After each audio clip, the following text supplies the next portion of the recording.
Bismillahirrahmanirrahim. Assalamualaikum warahmatullahi wabarakatuh. Innal hamdalillah nahmaduhu wa nasta'inuhu wa nastaghfiruh wa na'udzu billahi min shururi anfusina wa min sayyiati a'malina. May yahdihillahu fala mudhillalah wa may yudlil fala hadiyalah.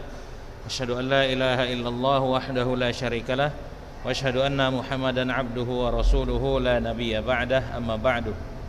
Baik, ayuhal ikhwah sekalian, kaifa halukum jami'an? Ya, di pagi hari yang berbahagia ini, ya, kita bersyukur pada Allah Subhanahu wa taala atas limpahan nikmatnya berupa kesehatan dan nikmat kesempatan sehingga kita masih bisa melanjutkan belajar daring ya untuk mapel balaghah ini setelah selesai liburan semester ganjil, ya. Namun terlebih dahulu kita bersyukur pada Allah Subhanahu wa taala atas nikmat iman, nikmat Islam, serta nikmat mengenal sunnah nabinya dan nikmat mengamalkan sunnah nabinya berdasarkan pemahaman salafus saleh, ya. Baik, tanpa memperpanjang mukaddimah lagi, ya, kita akan masuk ke materi kita hari ini untuk materi balaghah, ya.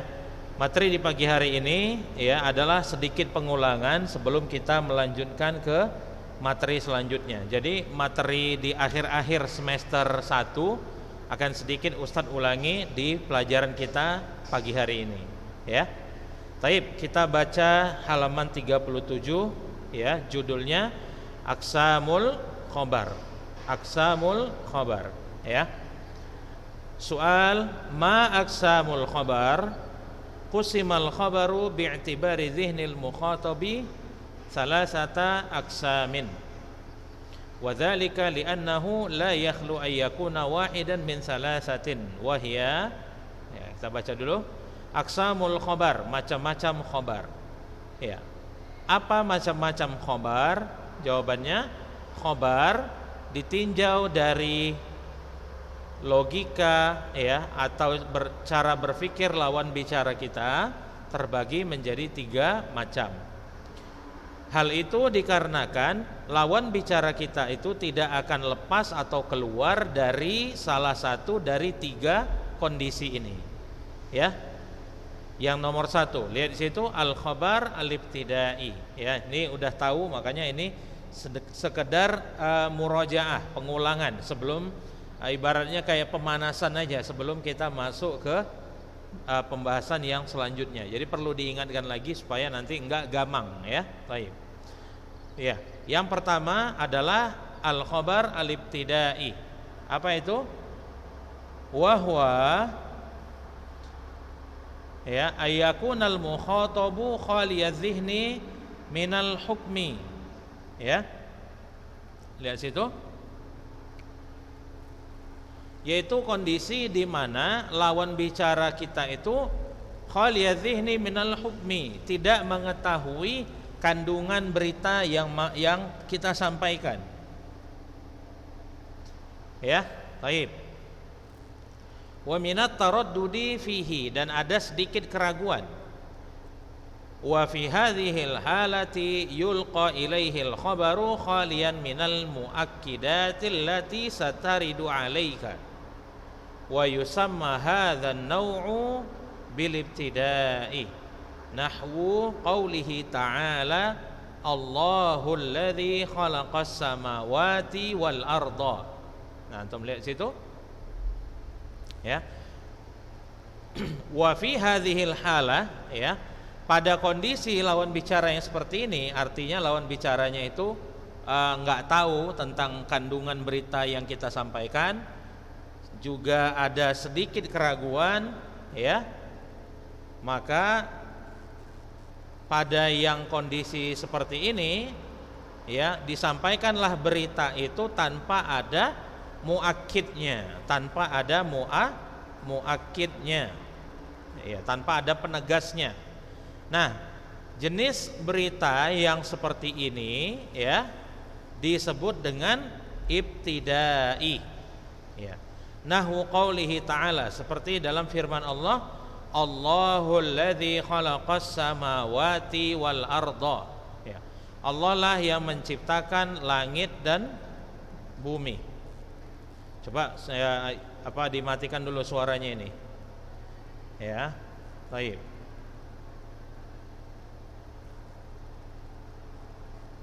Baik. Nah, selanjutnya nomor 2, al-khabar at-talabi. Al-khabar at-talabi. Ya. Al-khabar at-talabi wa huwa ayyakuna al-mukhatabu mutaraddidan fi thubutil hukmi aw adamihi syakkan bihi. Ya. Khabar talabi ini adalah ketika lawan bicara itu ragu tentang berita, atau ragu tentang tidak terjadinya berita. Artinya apa? Tidak terjadinya kejadian dari berita yang kita sampaikan. Nah, dia ragu kejadiannya terjadi atau ragu kejadiannya enggak terjadi. Talibal wusuli ilal yakin fi ma'rifatihi. Dia ingin sampai pada keyakinan akan yang dia ketahui tersebut. Dia ingin sampai pada keyakinan benar atau tidaknya berita yang kita sampaikan kepadanya. Nah, itu dia. Ya. Nah, wa fi hadhil halati yahsunu tauqiduhu lahu liyatamakkana fi nafsihi.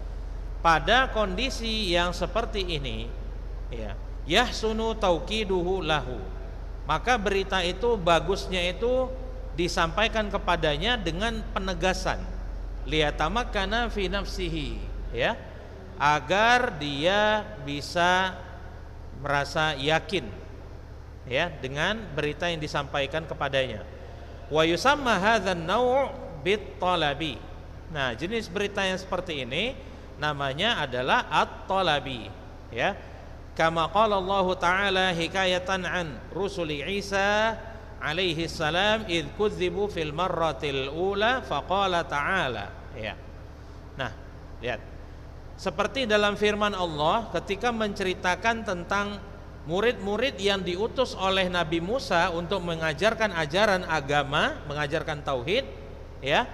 Tatkala mereka didustakan ketika mereka pertama kali turun berdakwah, ya, Allah menceritakan tentang mereka dalam firman-Nya yang berbunyi inna ilaikum mursalun. Tatkala mereka udah didustakan, para murid-murid Nabi Isa yang diutus untuk mengajarkan agama tadi, mereka mengatakan kepada kaum yang mendustakan mereka, inna ilaikum mursalun, sungguh kami ini adalah utusan kepada kalian. Fakanal kalam muakkadan bi an wasmiyah al fi'liyah. Maka ucapannya dia ditaukid dengan inna dan jumlah ismiyah. Ya, ditaukid dengan inna dan jumlah ismiyah. Nah, itu yang khobar talabi. Sekarang kita masuk ke yang nomor 3. Al-khobar al-inkari. Al-khobar al-inkari wa huwa ayyakun al-mukhatabu munkiran lil hukmi kama fi an-nassis sabiq id ankaru rusul Isa alaihi salam fa qala ta'ala qalu rabbuna ya'lamu inna ilaikum lamursalun. Fa fi mithli hadhihi al yajibu an yu'akkadu al-khabaru bi mu'akkidin aw aktsara ala hasabi inkarihi quwwatan wa dha'fan wa yusamma hadzal naw'u inkari, ya, lakin rubbama yu'akadu al-khabaru li syarafil hukmi wa illam yakun al-mukhatab mutaraddidan aw munkiran ka qaulika innan najata fis sidqi. Lihat sini. Kalau yang kedua tadi dia ragu, ya, ragu tentang berita yang disampaikan kepadanya. Kalau yang ketiga ini dia udah mengingkari berita yang disampaikan kepadanya. Seperti pada contoh teks yang di atas, id angkaru rusula Isa alaihi salam, ya, ketika mereka mengingkari. Kalau tadi pertama mereka ragu, ya, kaumnya ini pertama tadi itu sekedar ragu. Kalau di sini mereka udah menolak, mereka sudah mengingkari utusan Nabi Isa tersebut. Maka apa kata utusan Nabi Isa?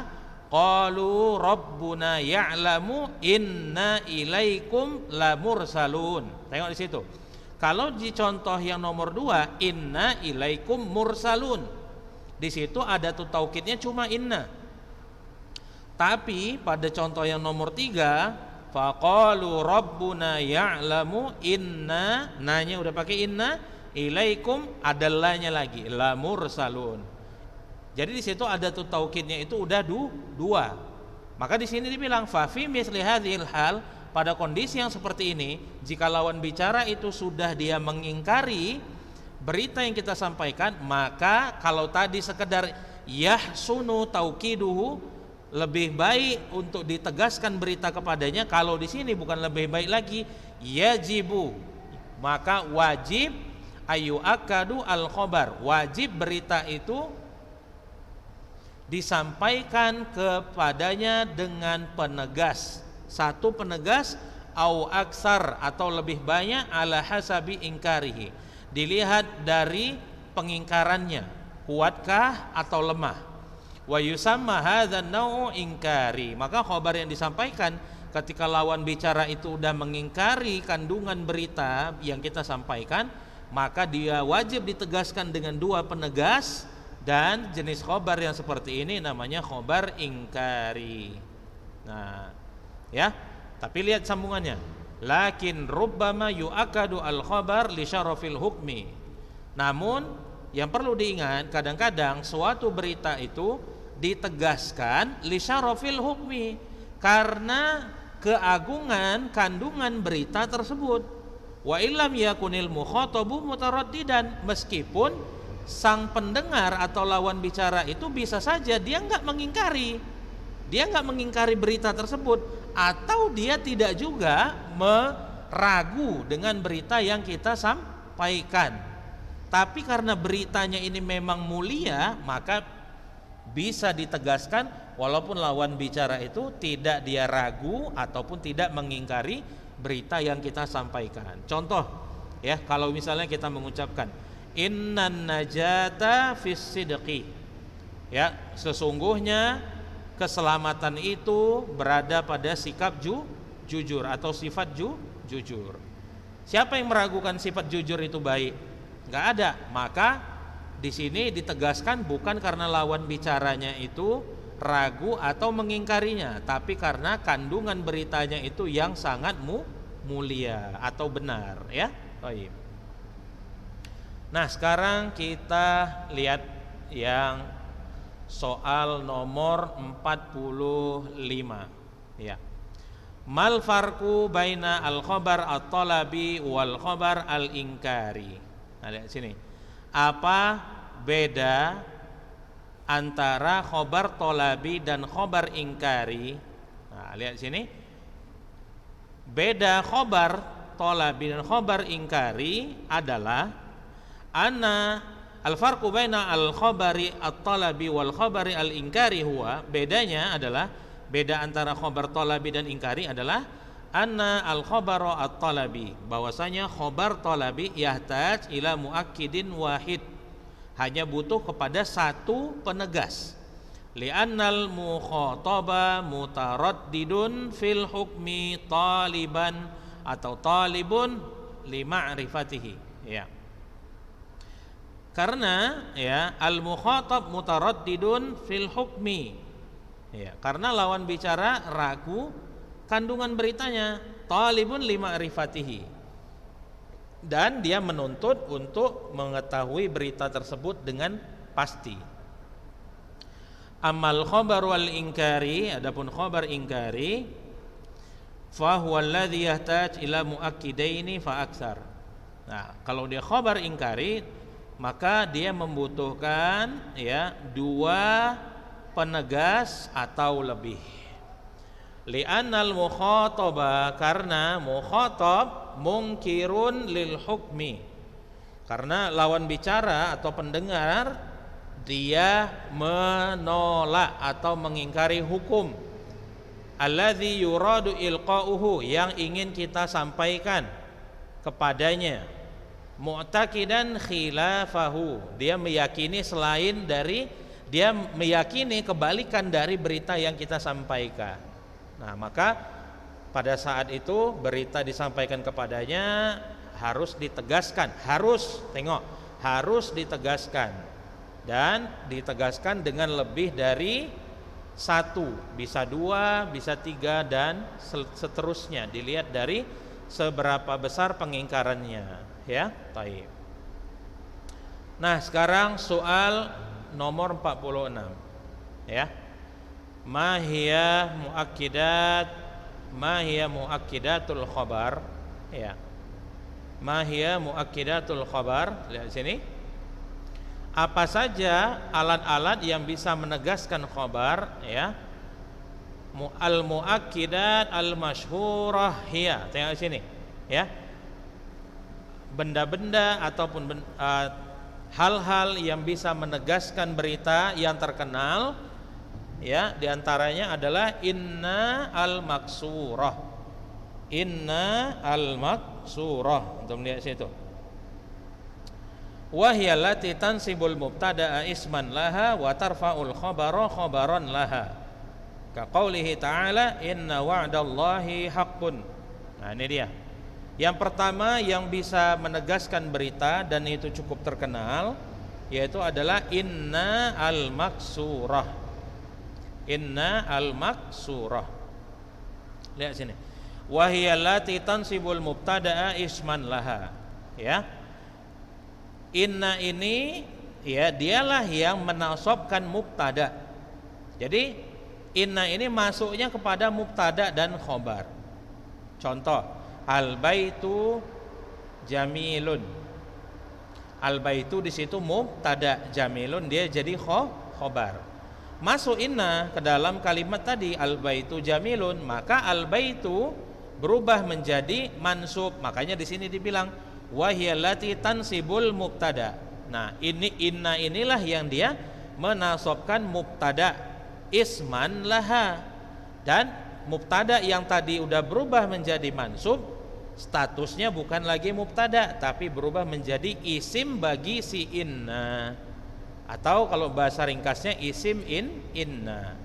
Jadi inna al baita, kan awalnya al baitu kabirun, masuk inna menjadi innal baita. Wa tarfa'ul khabara khabaron laha. Nah, al baitu kabirun. Innal kabirunnya di situ apa? Khabar. Nah, innal baita kabirun. Nah, kabirun juga, tapi ya, kata kabirun di situ bukan lagi namanya sebagai khabar, tapi berubah menjadi khabar inna. Nah, barisnya tetap sama-sama marfu, bisa dipahami? Hanya saja bedanya khobar kalau dia sudah dimasuki inna, nama khobarnya berubah menjadi khobar inna. Nah, maka lihat sini. Ka qaulihi ta'ala, seperti firman Allah, inna wa'dallahi haqqun. Sungguhnya janji Allah itu benar. Nah, awalnya itu wa'dullahi haqqun, itu awalnya, tapi setelah masuk inna itu inna wa'dallahi haqqun. Nah, kalau nggak ada inna artinya janji Allah itu benar adanya. Tapi setelah ada inna, kalimat itu dipertegas dengan inna tersebut, dan sungguh benar, ya, dan sungguh janji Allah itu adalah benar adanya. Gitu ngartikannya. Kemudian lihat yang nomor 2, anna al maftuhatu. Nah, ada inna yang al maksurah. Maksurah itu artinya baris bawah. Mana baris bawahnya? Baris i pada kata inna itu. Inna, i-nya itu, itulah dia inna al maksurah. Paham ya? Kemudian ada anna al maftuhah. Anna yang dia baris fathah. Apanya Ustaz yang baris fathah? Baris pada hamzahnya, anna, a-nya itu, paham ya? Nah, wahiyallati tansibul mubtada'a isman laha wa tarfa'ul khabara khabaran laha. Ka qaulihi ta'ala, qul innama yuha ilayya annama ilahukum ilahu wahid. Nah, lihat sini. Ya, tugas anna ini sama, masuk pada mubtada dan khobar. Mubtadanya jadi mansub dan namanya berubah menjadi isim anna. Masuk kepada khobar, khobarnya tetap marfu tapi namanya berubah menjadi khobar anna. Contoh dalam firman Allah, qul innama yuha ilayya annama ilahukum ilahu wahid. Qul, wahai Muhammad, katakan pada kaummu, innama yuha ilayya, yang diwahyukan kepadaku hanyalah annama ilahukum ilahu wahid, sesungguhnya Tuhan kalian hanyalah Tuhan yang esa. Ya, baik. Masuk yang nomor 3 yang bisa menegaskan sebuah berita, yakni lamul ibtida, lam yang namanya ibtida.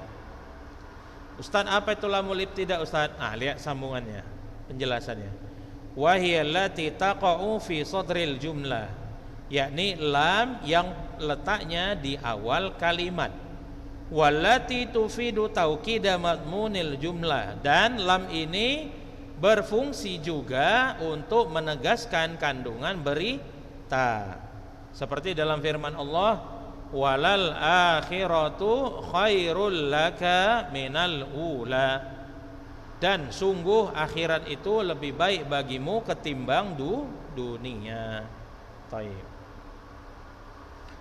Ya, masuk yang nomor 4, nunat taukid. Nunat taukid, ya, dari situ wahuma as-saqilatu wal khafifatu, ya, dua nun yang berfungsi untuk menegaskan. Ya, lihat sini,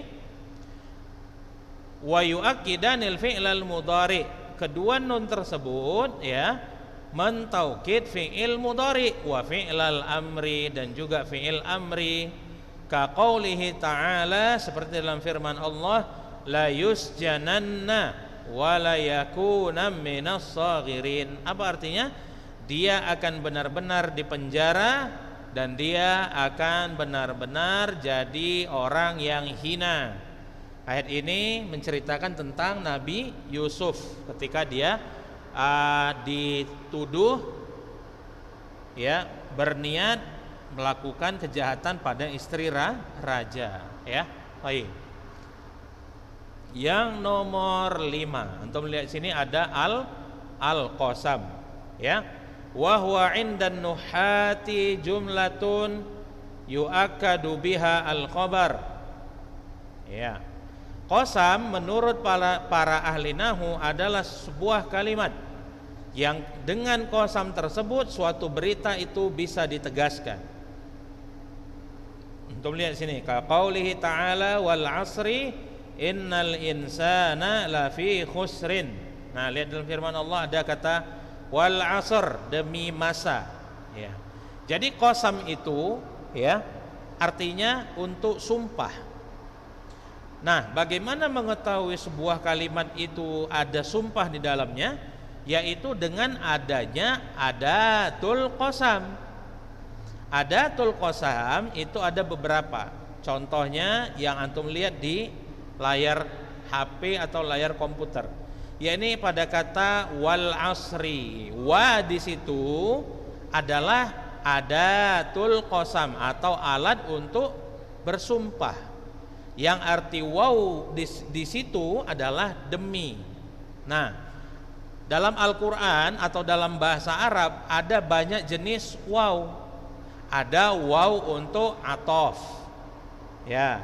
Kemudian nanti ada waw untuk qasam, seperti yang antum lihat di sini, ya. Dan macam-macam yang lain. Ada wawul ma'iyah nanti. Wawul ma'iyah itu yang setelahnya nanti barisnya baris atas. Ada wawul hali, waw yang dia nanti berfungsi untuk yang maknanya sama dengan hal. Nah, di sini waw di sini adalah waw qasam. Waw qasam, cara mudah untuk mengenali bahwa waw tersebut waw qasam dan bukan waw yang lain adalah dengan melihat isim setelahnya.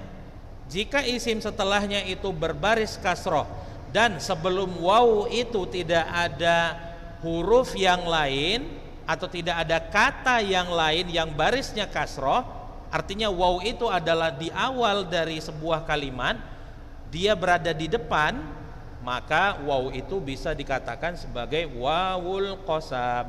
wawul qasam. Nah, ya, lihat di situ. Karena waw atof juga bisa berbaris kasroh. Nah, contoh misalnya sakantu fil baiti wal maskani. Contoh misalnya sakantu fil baiti wal maskani. Sama, wa di situ kan setelahnya wal maskani kan baris bawah kan? Tapi kan sebelum waw di situ ada al baiti yang dia baris kasroh. Maka yang waw seperti ini bukan wawul qasam tapi wawul atof, ya. Jadi antum harus bisa menganalisanya, ya.